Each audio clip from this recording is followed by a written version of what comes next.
Vamos hoje para mais uma história. Caso você queira também que sua história venha a ser contada aqui no canal, peço que você mande aí para o e-mail que está na descrição e também esse agora que vai aparecer aqui embaixo aqui, ó. Vamos para a história hoje do senhor Ernesto. Vamos lá. Quando o velho Ernesto anunciou que dividiria a fazenda entre os 4 filhos, todos acreditavam que aquela seria uma das tardes mais felizes da família. Afinal, depois de 40 anos trabalhando na mesma terra, chegaria o momento de cada um construir o próprio futuro. Mas bastaram poucos minutos para que o silêncio tomasse conta do terreiro. Enquanto os 3 filhos mais velhos receberam as melhores áreas da propriedade, o caçula ficou apenas com um pedaço seco, cheio de pedras e sem uma única nascente. Alguns riram, outros abaixaram a cabeça. O próprio pai acreditava que antes da primeira colheita, o filho voltaria para casa pedindo ajuda. Só que a vida havia preparado um destino completamente diferente. Durante muitos anos todos diziam que Daniel era o filho mais fraco da família. Não porque fosse preguiçoso, muito menos porque não gostava da fazenda, mas porque nunca fazia as coisas exatamente como o pai queria. Enquanto os irmãos repetiam tudo o que aprendiam desde pequenos, Daniel fazia perguntas. Queria entender por que plantava sempre da mesma maneira, por que desperdiçavam tanta água, por que nunca tentava culturas diferentes. Seu Ernesto enxergava aquilo como desafio. Dizia que terra boa se trabalhava com enxada, suor e experiência, não com ideias. Os irmãos também começavam a rir do caçula. Chamavam Daniel de professor, diziam que ele lia demais e trabalhava de menos. Pouco a pouco, ele deixou de opinar, preferia permanecer em silêncio. Quando completou 28 anos, o pai anunciou que dividiria oficialmente a fazenda. As terras próximas ao rio ficaram para os 2 irmãos mais velhos. O terceiro recebeu a área onde havia os melhores pomares. Quando chegou a vez de Daniel, Ernesto apontou para um pedaço distante, separado por uma estrada de terra, dando aí o pior para o irmão, para o filho caçula. Era uma área abandonada havia muitos anos, solo duro, sem irrigação, cheio de pedras, até o antigo curral estava caindo. Alguns parentes trocaram olhares, os irmãos não esconderam o sorriso, por ter, no caso, ficado com o melhor, né? Todos entenderam o recado. Aquilo não era apenas uma divisão, era um julgamento. Seu Ernesto acreditava que Daniel nunca conseguiria transformar aquela terra em uma fazenda de verdade. Na cabeça do pai, era melhor entregar a pior parte ao filho que menos confiava.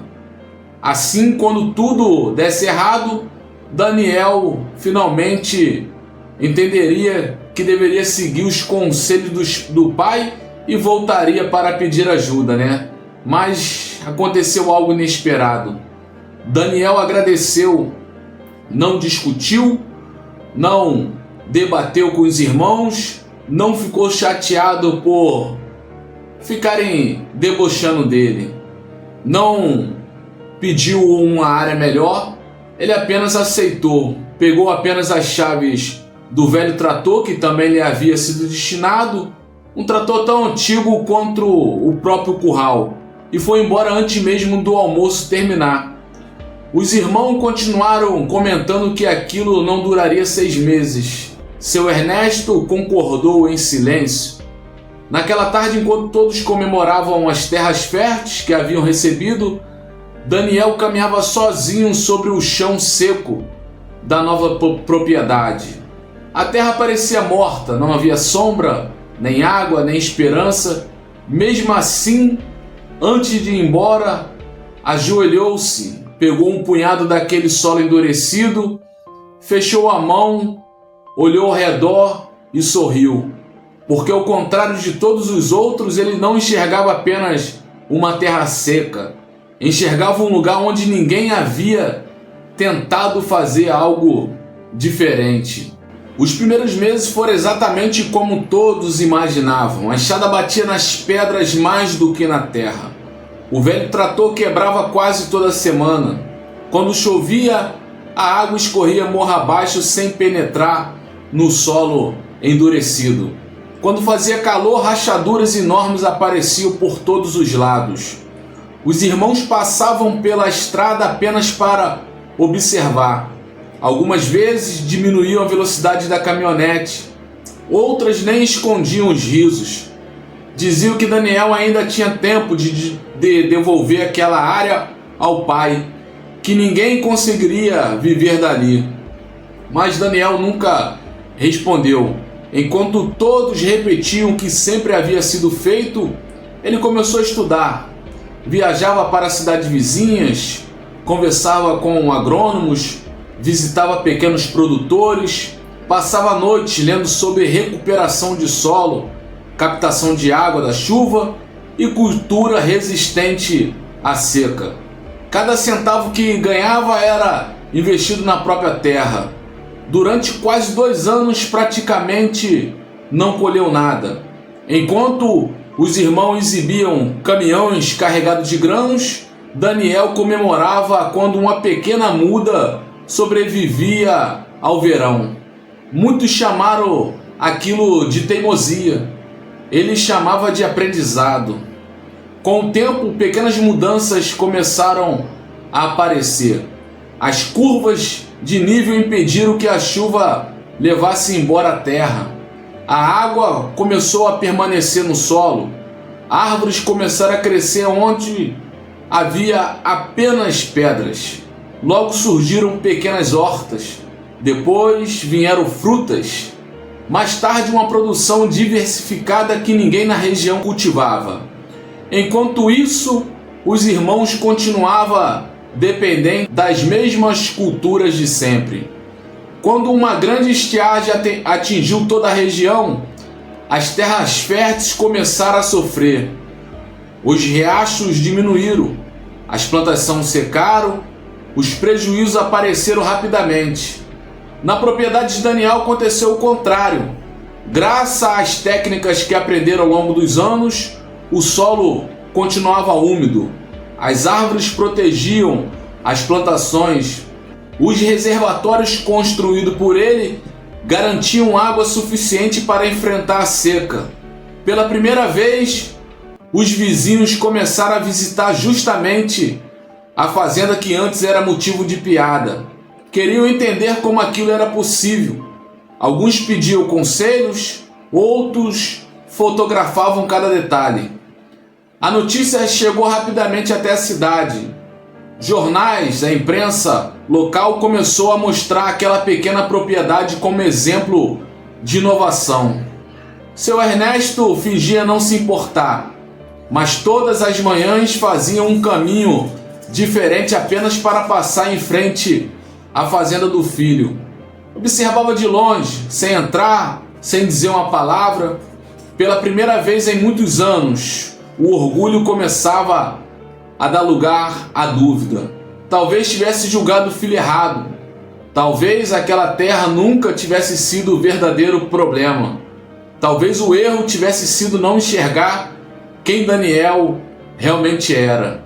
Se essa história está tocando em você aí, se você está gostando, coloca aqui nos comentários de qual cidade e o estado aí que você está nos assistindo. 5 anos depois da divisão da fazenda, a cooperativa agrícola da região organizou uma grande feira para premiar os produtores que mais haviam se destacado.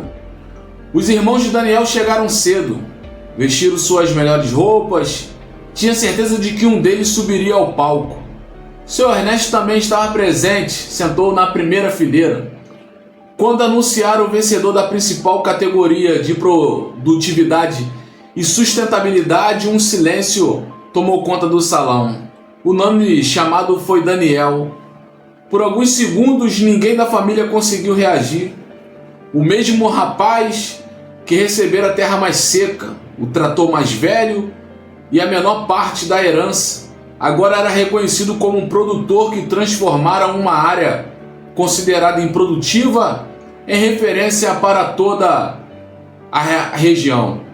Enquanto caminhava até o palco, Daniel não demonstrava orgulho exagerado. Também não olhava para os irmãos. Seu olhar encontrou apenas o pai. Foi então que algo inesperado aconteceu. Depois da cerimônia, dezenas de produtores cercaram Daniel. Queriam aprender. Perguntavam sobre irrigação, manejo do solo, preservação e produtividade. Entre todos aqueles homens apareceu também seu Ernesto. Pela primeira vez em muitos anos, o seu pai, agricultor, não chegou como quem ensinava. Chegou como quem precisava ouvir.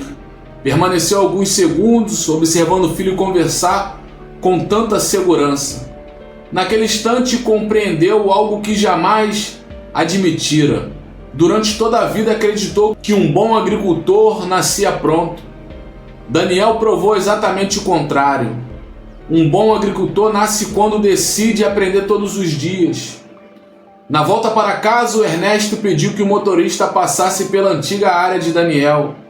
O carro parou diante da propriedade. Onde antes existiam pedras, agora haviam árvores. Onde havia poeira, existiam plantações.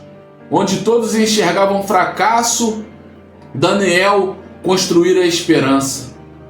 O seu pai, Ernesto, permaneceu alguns minutos olhando pela janela. Não pediu desculpas. Daniel também não cobrou explicações.